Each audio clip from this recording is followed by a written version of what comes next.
Hello friends, நான் இன்றைக்கி மசாலா மோர் தான் பண்ண போகிறேன். இதுக்கு தேவையான இன்க்ரீடியன்ட்ஸ் கருவேப்பிலை, கொத்தமல்லி தழை, இஞ்சி, பச்சை மிளகாய் வச்சுருக்கேன். இதில் உப்பு போட்டிருக்கேன். கொஞ்சமாக பெருங்காயத்தூள் போட்டுக்கோங்க.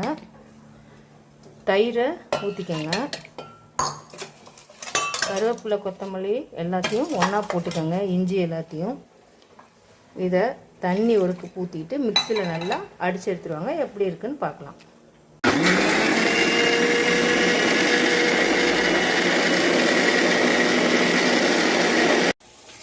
மசாலா மோர் நல்லா அரைச்சிட்டு வந்துட்டேன் பாருங்கள்.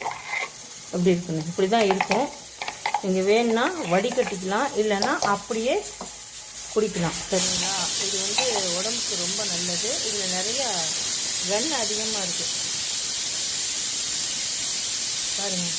கருவேப்பிலை, கொத்தமல்லி, இஞ்சி, பச்சை மிளகாய், உப்பு, பெருங்காயம் இது எல்லாமே போட்டுக்கிறதுனால மோர் நல்லா மசாலா மோர் நல்லா டேஸ்ட்டாக இருக்கும். இது மாதிரி நீங்களும் செஞ்சு சாப்பிடுங்க.